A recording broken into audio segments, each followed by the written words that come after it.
not before.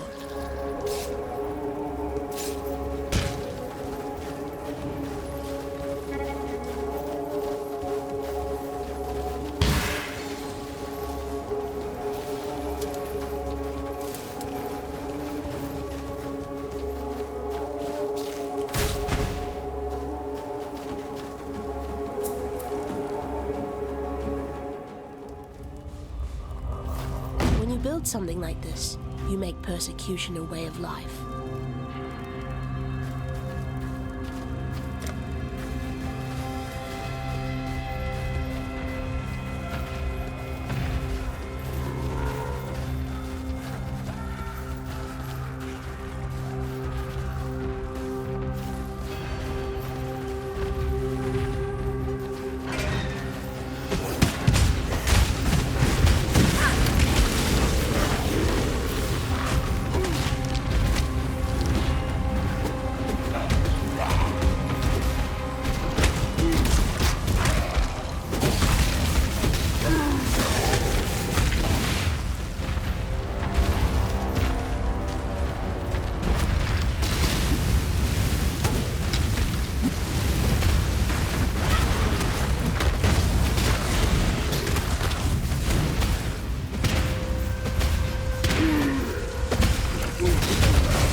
Short. Deal with it.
On the night of 1,000 ribbons, our finest city burned. It burned with fires lit by cruelty and neglect. It burned with shame for giving the title of emperor to a man who did not deserve it.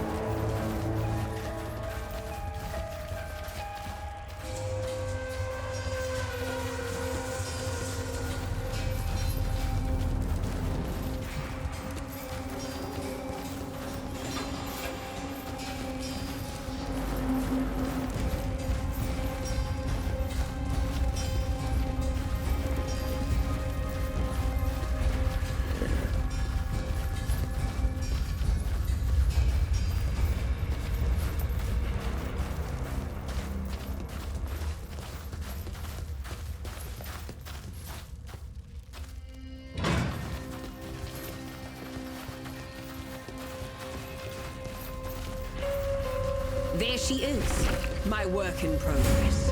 Let's see if Rayclast has been good to you.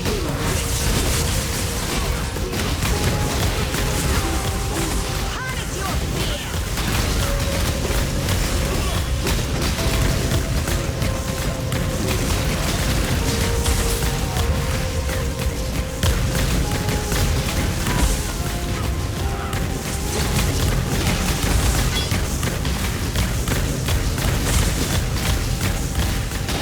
When I'm ready, and not before.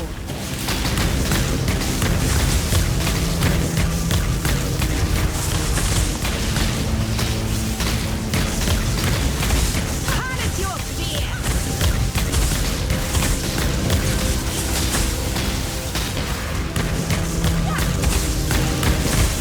Enough of this!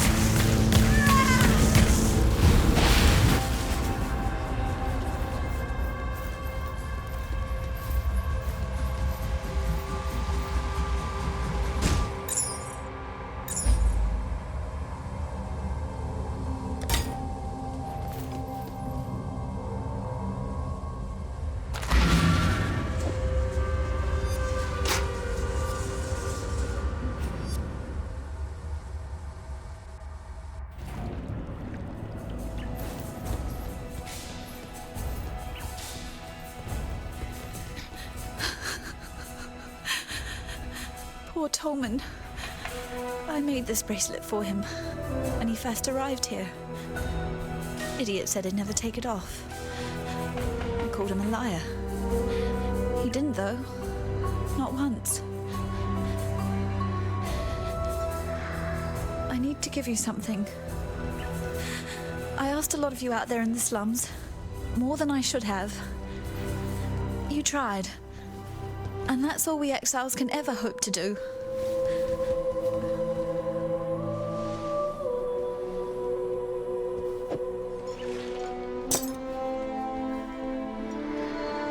Those keys unlock the gates to the sewers. Tolman found them. Figured that in the worst of times, people will hide their wealth in the worst of places. We were never game to test his theory. Not with the Undying down there. But you're strong. Stronger than any of us here. I don't think you need to fear the dark. Sorry, I need some more time to think. We'll talk soon, I promise.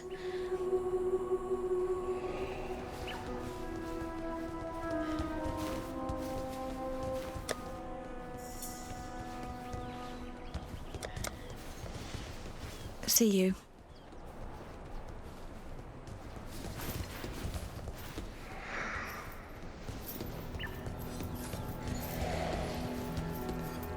Tolman's dead then. Another victim of piety's cruelty. Perhaps he escaped lightly. Look upon Grigor to see what life entails under piety's influence. Let me offer you something. In recognition of all that you have done for us. We shall mourn Tolman's death, as we shall treasure Clarissa's life.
Gravisius demands absolute obedience from his blackguards, meaning he's surrounded himself with cowards and lackwits, unable to lift a finger without orders.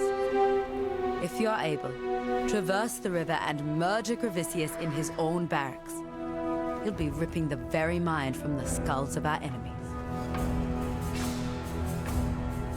Clarissa will weep for Tolman. She must. The cloud is darkest before the rain. It's an often told story among the Karui, how Vol of Thebris bent his knee to my ancestor, King Kalm, and promised freedom in return for war. While Vol raised his purity rebellion in the heart of the Empire, Kalm took Lord Lion Eye's head and the southern coast all the way to Siren's Cove. It was the greatest conquest the Karui have ever seen. If I knew how to cross the river safely, I'd be wearing Gravisius' head on my belt. Goodbye? I'll miss a boy. He was always up for a laugh, whether it was at his expense or not. But I wouldn't miss that Clarissa more. Argan's the name, by the way, and it's my honour to welcome you to dirty old Sarn, the metropolis of opportunity. The opportunity to make something of yourself, or the opportunity to have a very messy death. Victario was a poet what ended up leading a rebellion, right under the nose of Emperor Chittis. But here's what really interests me. Our wordsmith was quite the talented larcenist as well. Pulled off the heist of the century, in the name of the people, of course. 3 finely crafted platinum busts, commissioned by Chittis for his favourite trio of generals. Victario and his coppers hold up in the sewers. Now that you have Clarissa's keys, perhaps you'd be inclined to search out those heroic busts for me. I'm sure I can make it well worth your while. I was Clarissa's guardian angel back in Oriath. Put food on the table in return for a bit of light work. I try to keep her out of trouble as best I can here, but Sarn's full of secrets, and Clarissa's full of curiosity. She's just so ample, is our Marimore. In my mind, you'll find no saucier specimen of womanhood. It's the tattoos and that fancy talk she does. Intoxicating. She's a cool one, though. Gravisius is the mailed and bloodied right hand of Dominus, and I thought the Templar were meant to be spiritual men of deepest humanity. You notice the sarcasm in my tone, right? Had to smuggle a fellow out of Theopolis once. Got a bit too friendly with Gravisius' wife, he did. Every blackguard was out on the streets looking for him, so I had to think lateral-like. We took to the drains and didn't put our heads above the pavement until we sniffed the sea. A grubby, bloody job it was, but worth it for the coin he paid. You want a piece of Gravisius? Sometimes the only way up is down. I'm no history scholar, but I know that Emperor Chittis was overthrown by Vol of Thebris in the so-called Purity Rebellion. But Vol had the shortest reign of any internal emperor. The Cataclysm sort of that.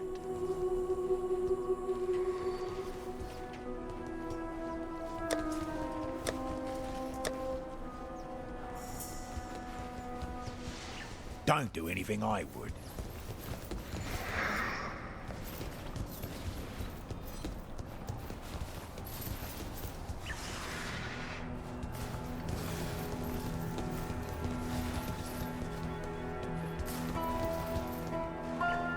Listen carefully, witch. Thanks to your sister in art, Piety, I no longer dream when I sleep. I only have nightmares. The same nightmare over and over. The mirror. It's never my reflection looking back. The first time that mirror appeared to me, it was Cole I saw. A rapist from Oriath. I had the displeasure of sharing a pen with Gravisius' stockade. Piety took him for her experiments, and that night I saw her handiwork while I slept. This time it was Tolman. Flesh dried to leather, organs shrunk to husks, blood trickling through his skeleton like red dust in an hourglass. It's piety's gift to me, that mirror. At least I won't be seeing Clarissa the next time I look into it. For that alone, I hope it's not you I see either. I walked halfway across this forsaken continent because of an ode. Of jewels and eternity, it's called. For twinkled promises of jewels and eternity, the Gemling Queen gave her heart and body to the King of Shades for one more day in the sun, the last day in the sun. That's but a portion of the full epic. The Gemling Queen lived, and she's the enigma behind the fall of the Ezomites and the Eternals both. Look to the Solaris Temple to the northeast. Find the Gemling Queen's remains before piety does, and destroy them. Maramoa's sure of herself, and that kind of surety gets you killed in Sarn. You and all those around you. Hagen's got the right idea. Don't believe in anything that you can't trade or eat. I wouldn't rely on Hagen in a fight, and I wouldn't put too much faith in what he says. But he has one highly useful asset. His obsession with self-preservation. If Hagen deems you of use in keeping his fat self alive, he'll do almost anything for you. Victario, a fellow warrior of words. He wrote many entreaties to the Ezomites, begging our assistance in helping High Templar Vol depose Emperor Chittus. That was centuries ago. Victario's words held much power then. I imagine they still do.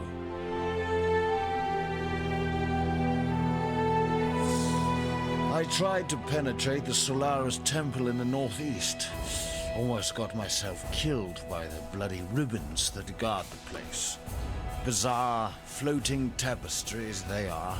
Creatures of cloth and thaumaturgy. Fortunately, a few legionnaires got in the way. While the ribbons eviscerated them, I ran straight into Grevisius. He dragged me over the bridge to the Lunaris Temple in the west and put me in Piety's tender care. Didn't say a single word to me the whole time. There was nothing but a spoil of war to him. Goodbye, Exile.